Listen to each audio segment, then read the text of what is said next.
अब याद करिए, भारतीय नौसेना का ध्वज सदियों तक उस ध्वज पर ऐसे प्रतीक बने रहे जिनका हमारी सभ्यता, हमारी शक्ति, हमारी विरासत से कोई संबंध नहीं था।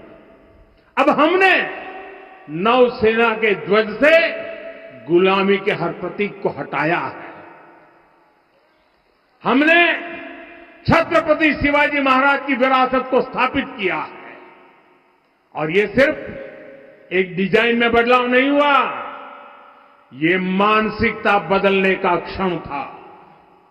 ये वो घोषणा थी कि भारत अब अपनी शक्ति अपने प्रतीकों से परिभाषित करेगा, न कि किसी और की विरासत से। और साथियों, यही परिवर्तन आज अयोध्या में भी दिख रहा है। साथियों, ये गुलामी की मानसिकता ही है जिसने इतने वर्षों तक रामत्व को नकारा है। भगवान राम अपने आप में एक वैल्यू सिस्टम है। ओरछा के राजा राम से लेकर रामेश्वरम के भक्त राम तक और शबरी के प्रभु राम से लेकर मिथिला के पाहुन राम जी तक, भारत के हर घर में, हर भारतीय के मन में और भारतवर्ष के हर कण कण में राम है। लेकिन गुलामी की मानसिकता इतनी हावी हो गई कि प्रभु राम को भी काल्पनिक घोषित किया जाने लगा।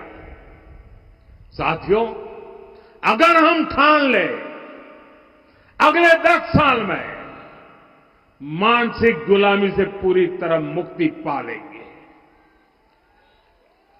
और तब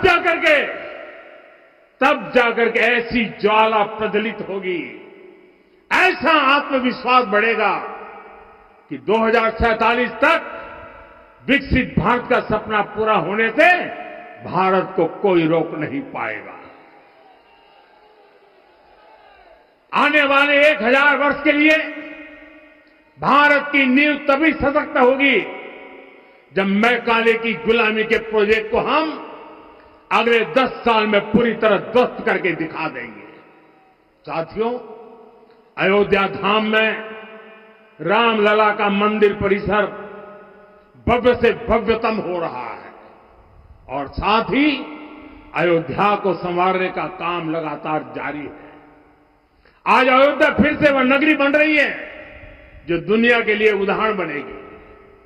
त्रेता युग की अयोध्या ने मानवता को नीति दी।